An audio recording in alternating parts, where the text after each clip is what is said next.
Olá, aqui é o professor Edgar, continuando com o treinamento em simulador virtual. Nesta videoaula vamos estudar os dobradores de tensão. Dobrador de tensão de meia onda, dobrador de tensão de onda completa. E vamos fazer uma análise da tensão de Ripple, que é basicamente a tensão que estará disponível na carga. Vamos lá. O circuito clássico de um dobrador de tensão de meia onda é esse aqui. Como é que ele funciona?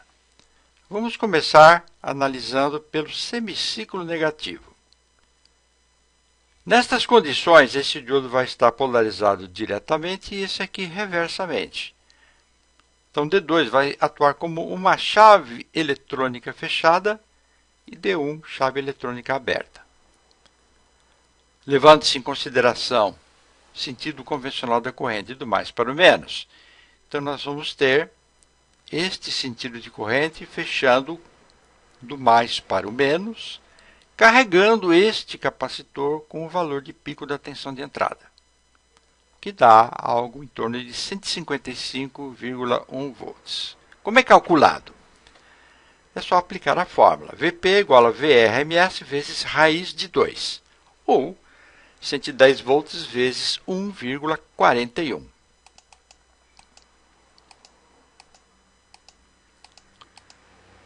Me dá aqui 155,1 volts. Eu considerei esse diodo aqui como diodo ideal. Muito bem. No semiciclo positivo ocorre exatamente o contrário. Esse diodo abre, porque ele vai estar reversamente polarizado, e esse diodo aqui fecha, porque ele vai estar diretamente polarizado. Levando-se em consideração o sentido da corrente do mais para o menos, então este capacitor vai se carregar com o valor de pico da tensão de entrada, mais esta tensão remanescente em C1, proveniente do semiciclo negativo que acabamos de ver. Como resultado, eu vou ter a soma dessas duas tensões na carga. Eu vou ligar o simulador e vou abrir os dois voltímetros e vão ver os valores medidos. 149 nos extremos de C1, 294 disponível na carga. Observe que há um valor levemente inferior em relação ao calculado. Bom, isso se explica porque eu levei em consideração diodo ideal, e aqui é muito importante o valor dessas capacitâncias. Eu vou fazer uma anotação aqui para depois a gente fazer uma comparação. Vamos lá. C1 e C2, 470 microfarads. Dobrador de meia onda, então vamos lá. Vamos anotar aqui 294,5 volts. Depois eu vou alterar o valor desses capacitores e vamos analisar o que vai ocorrer. Só que antes, eu quero mostrar como que analisa estas tensões no osciloscópio. Canal A é esse ponto aqui. Canal B, tensão disponível na carga, que é exatamente isso aqui, ó. Tensão contínua. Essa tensão aqui é conhecida como tensão de Ripple. Valor retificado máximo, valor retificado mínimo. Canal A eu medi com o osciloscópio selecionado para corrente alternada. Eu vou colocar aqui em DC e vamos verificar exatamente o que ocorre em relação ao capacitor, formando uma constante de tempo com a carga. Então veja bem, valor retificado máximo, valor retificado mínimo. Então aqui, ó, esse aqui é um processo de carga do capacitor. E aqui o capacitor começa a se descarregar. Muito bem, entre esses dois valores aqui eu tenho um valor intermediário, que é o valor retificado médio, que é entregue para a carga. Podemos medir isso aqui.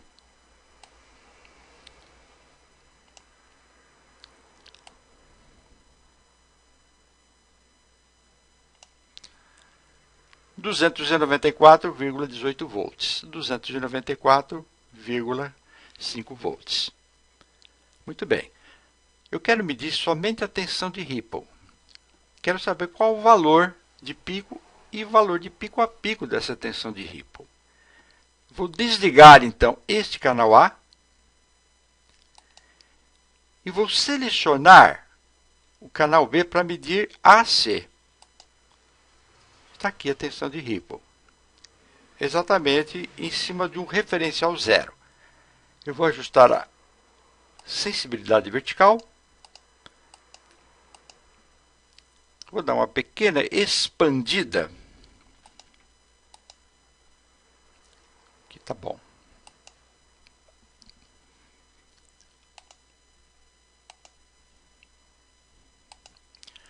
Eu vou medir agora a tensão de pico a pico da tensão de Ripple, ou seja, o valor de pico a pico da tensão de Ripple.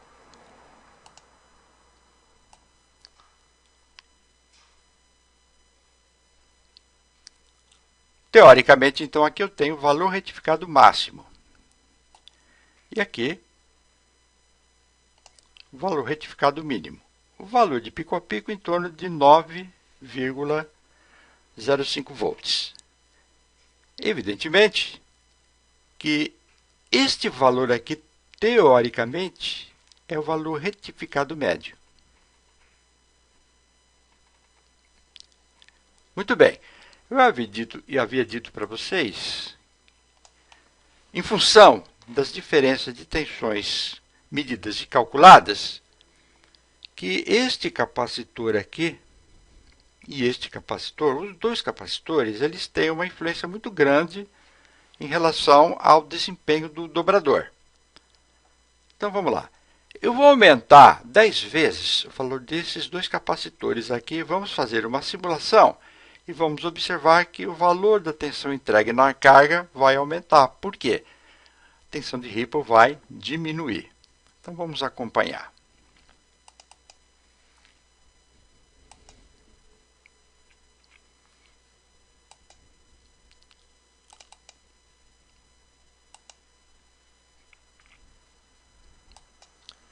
Vamos simular.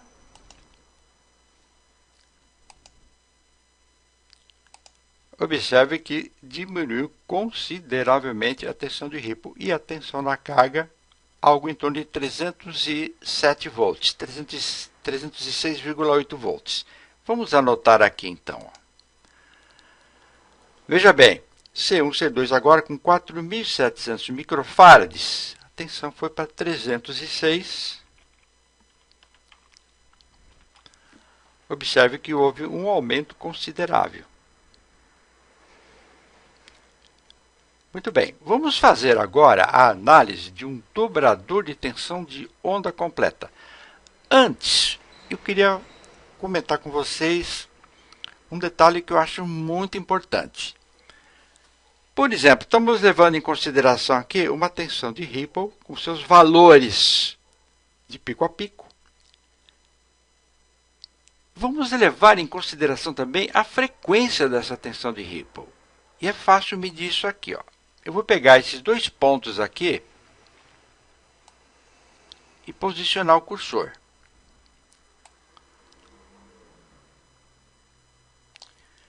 E eu tenho uma base de tempo aqui, ó. Chamando a calculadora, 1 dividido por 16.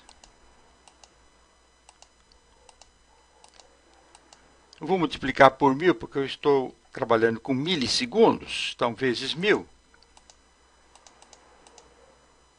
me dá aqui 59,93 Hz, ou seja, praticamente 60 Hz. O que isso significa? Quando a frequência da tensão de Ripple for igual à frequência da tensão de entrada, é um dobrador de meia onda. Vamos então partir para a análise do dobrador de onda completa. Aqui está um circuito clássico de um dobrador de onda completa. Vamos analisar começando pelo semiciclo positivo. Diodo D1 polarizado diretamente e diodo D2 polarizado reversamente. Chave eletrônica fechada, chave eletrônica aberta.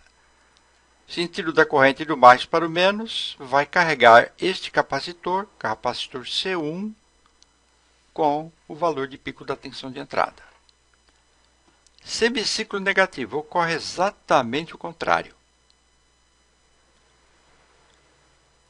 Levando-se em consideração sentido da corrente do mais para o menos, então teremos este capacitor carregando-se com o valor de pico da tensão de entrada.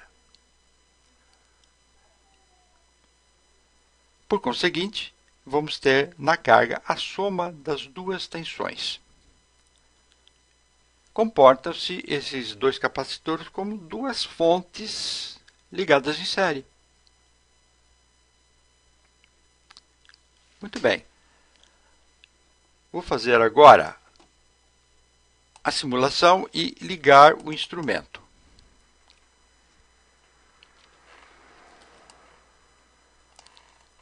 Pelo fato dele ser um dobrador de tensão de onda completa, a tensão entregue na carga será levemente superior em relação ao dobrador de meia onda. Então vamos lá. Eu tenho aqui em torno de 299,9 volts. Então veja bem, ó, dobrador de onda completa, 299, vamos por 299,9 volts, tá bom. Veja bem, capacitor de 470 microfarads. Depois nós vamos aumentar o valor desses capacitores em 10 vezes, vamos ver o que ocorre. Antes vamos analisar a forma de onda no osciloscópio.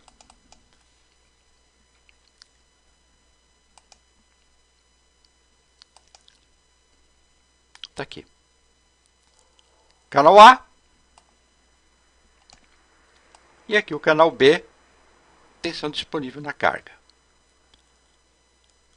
Valor máximo retificado, valor mínimo retificado. Esse valor aqui intermediário, entre esses dois pontos, me dá a tensão da carga. Nós podemos, então, determinar através desses cursores. Então, vamos lá. Vamos pegar aqui um ponto médio.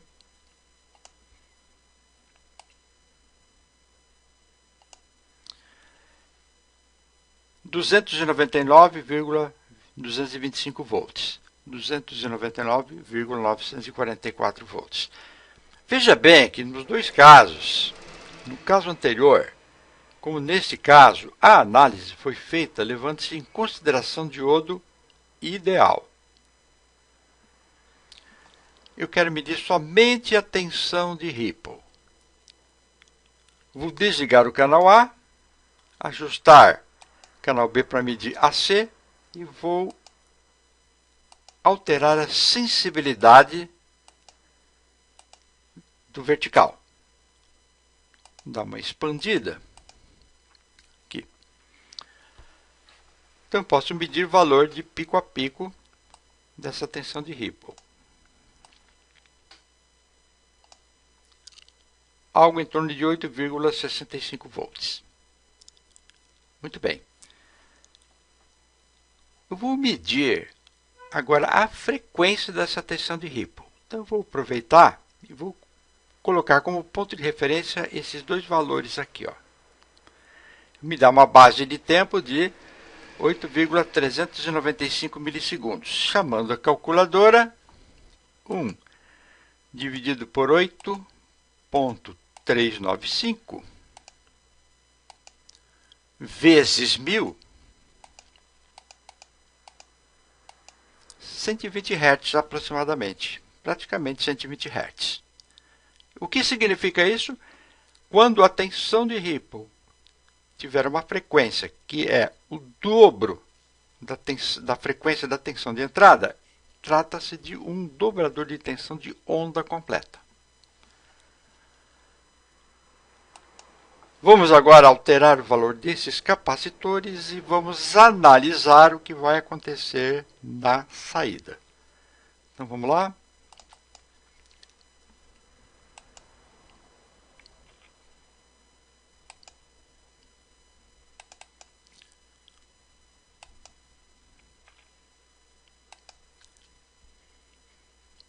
Vamos simular.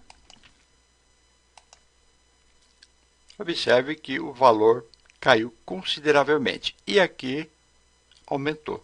307,4. Vamos então completar a minha tabelinha.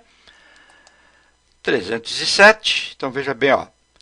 C1, C2, 4.700 microfarads para um dobrador de onda completa. Então eu tenho 307, 4 volts. Então, observe a grande influência do capacitor de 4.700 microfarads em relação ao de 470 microfarads. Veja bem que no caso anterior, a diferença foi bem mais acentuada em relação ao valor de 4.700 microfarads. C1, C2 igual a 470 microfarads. 294 contra 299. Praticamente 300 volts, né? C1, C2, 4.700 microfarads. 306,8, 307,4. Praticamente diferença insignificante. Pessoal, era isso que eu queria passar para vocês nesta videoaula. Obrigado por ter assistido, obrigado pela paciência e até uma próxima videoaula. Bye!